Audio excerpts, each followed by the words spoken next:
Magandang balita! Taiwan, nag-donate ng 500 metrikong toneladang bigas sa mga naapektuhan ng Bagyong Christine sa Pilipinas, kung saan ay pinangunahan ni Wallace Chow, pinuno ng Taipei Economic and Cultural Office o TECO, ang pag-aabot ng bigas na may nakaprint na may bandila ng Republic of China na mas kilala sa tawag na Taiwan at may nakasulat ring Love from Taiwan na kinuha naman ni Cheloy E. Garafil, chairperson ng Manila Economic and Cultural Office o MECO, sa nasabing seremonya, at iniabot naman ito sa mga opisyal mula sa Philippine Department of Social Welfare and Development na siya namang hahawak ng mga donasyon. Ang 500 metrikong tonelada ng bigas mula sa Taiwan ay katumbas ng 10,000 sako ng bigas na tumitimbang ng 50 kilo bawat sako. Kaya naman talagang napakalaking tulong nito sa libu-libong pamilyang mapagbibigyan nito. Pero sana lang ay hindi mabura na nagmula sa Taiwan ang tulong na ito.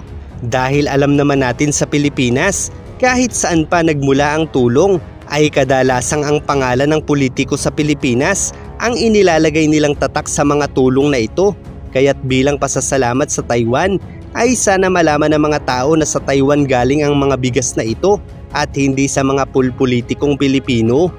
Bukod pa sa tulong na ito, ang Taiwan Technical Mission sa Pilipinas ay malapit na rin umanong magsimula ng mga proyekto sa Isabela at Cagayan provinces sa northeastern Luzon upang palakasin ang produksyon ng bigas sa bansa, sa layuning matiyak na wala na umanong magugutom sa mga bansa sa Southeast Asia sa panahon ng kalamidad. Samantala ay pinasalamatan naman ni Garafil ang TECO at kinilala ang kabutihang loob ng Taiwan para sa donasyong ito at sinigurong marami umano ang matutulungan nito na maibsan ang kagutuman ng mga nasalanta ng bagyo, kabilang na ang pinakamahihirap na komunidad sa bansang ito. Ang Bagyong Christine ay sinasabing unang nanalasa sa probinsya ng Isabela noong October 24 na nagdulot ng baha at landslide na nagdulot ng pagkasawi ng 125 buhay at nakaapekto sa higit 7 milyong mga tao. Ang donasyong ito umano para sa Pilipinas ay bahagi lamang ng 2,000 metrikong tonelada ng bigas na ipinangako ng Taiwan noong nakaraang taon, kung saan ang unang 1,000 metrikong tonelada ay naipadala na ng Taiwan sa Pilipinas noong Enero ng kasalukuyang taon, at nitong October 29, 2024 naman ang karagdagang 500 metrikong tonelada, habang ang natitira pang 500 metrikong tonelada ay inaasahang may padadala rin umano sa Pilipinas ngayong Nobyembre ayon sa TECO.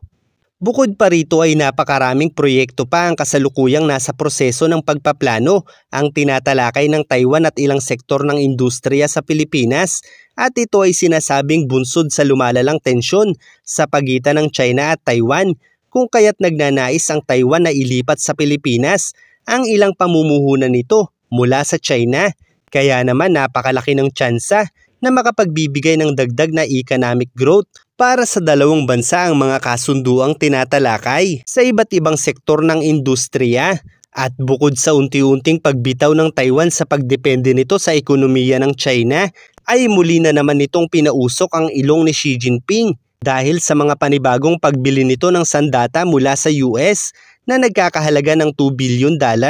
Kaya naman agad binatikos ng China ang Estados Unidos dahil sa panibagong pagbebenta nito ng armas para sa Taiwan, at nangakong gagawin ang lahat ng kinakailangang hakbang upang igiit ang kanilang soberanya sa pilit nitong inaangking isla ng Taiwan. Gayunpaman ang Taiwan ay nananatiling matatag sa kabila ng banta ng China, at sa katunayan nito lamang October 29 ay ibinalita sa Taiwan News na itinaboy nito ang 4 na China Coast Guard vessel na pumasok sa restricted water ng Kinmen sa Taiwan.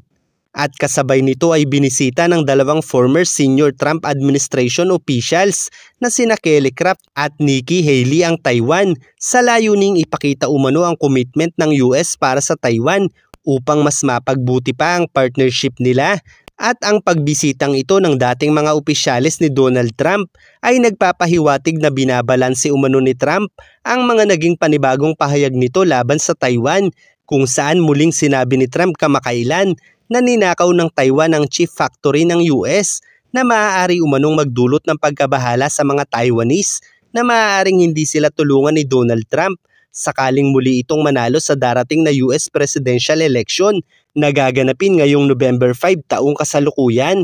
Gayunpaman ayon sa Taiwanese Premier at Taiwan Economy Minister ay inirerespeto umano nila ang naging pahayag ni Trump at naniniwala sila na mananatili ang suporta nito sa Taiwan gaya ng ginawa nito sa kanyang administrasyon noong 2017 hanggang 2021 at ang pagbisita ng dalawang dating opisyal ni Trump sa Taiwan ay posibleng nagbigay ng sekretong mensahe para sa Taiwan dahil si Trump ay maituturing na isa sa pinaka-unpredictable na pangulo ng Estados Unidos kung saan sa kabila ng panunungkulan nito noong 2017 at hanggang 2021 ay sinasabi na rin nito noon pa man na ninakaw ng Taiwan ang chip factory ng Amerika. Subalit sa kabila nito ay malaking bahagi umano ng sandatahan ng Taiwan ang nagmula sa administrasyon niya at hindi nangahas ang China na lusubin ang Taiwan kahit tila ay hindi pabor noon si Trump sa Taiwan. Kaya't nananatili ang tiwala ng mga opisyal ng Taiwan sa US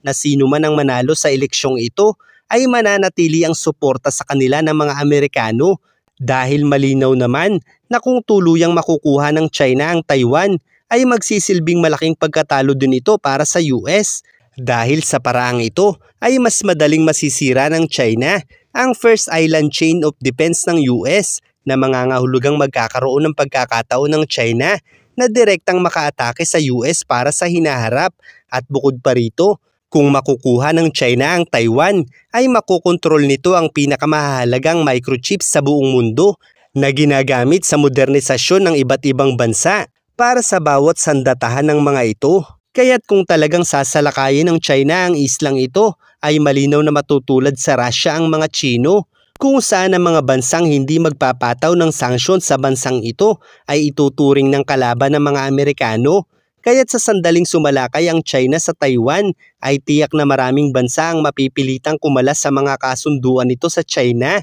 at sa paraang ito ay madaling mawiwindang ang kanilang ekonomiya na magdudulot ng malaking problema sa bansa nila kung saan mas malaki ang posibilidad na mas madaling maimpluwensyahan ng US ang mamamayan nila na mag-alsa laban sa komunistang partido ng China. At kahit pa sa paraan ng direktang pakikipagsabayan ng US at allies laban sa China, ay halos wala ring tsansa na mananalo ang China laban sa Amerika. Kaya't napakalabo talagang magsagawa ng pagsalakay ang China sa panahong ito dahil malinaw na hindi pa nila kayang tapatan ang lakas ng mga Amerikano.